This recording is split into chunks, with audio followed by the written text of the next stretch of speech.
So I'm going to switch to the hand shower and also switch to the top one to flush the water out. So when I turn it off, I'll install the fittings and everything is done, but for now I'm testing.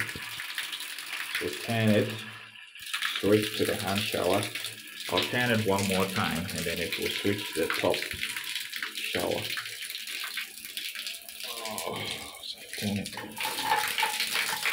So that's how it works, and you turn it off here. So when I finally have the fittings, you will see how it all comes together nicely. So now I'm flushing all the dirt out of the pipes, whilst doing the water testing.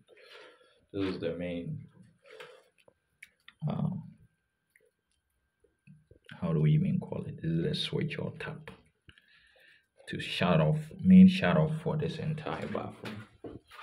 So that is it. I'm done with here, and when I turn it on, you will notice that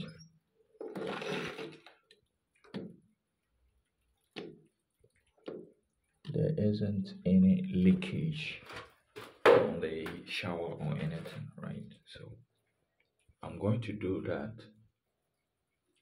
There shouldn't be any leakage, right? If there's a leakage, that means it's going to be a problem after the shower is installed. So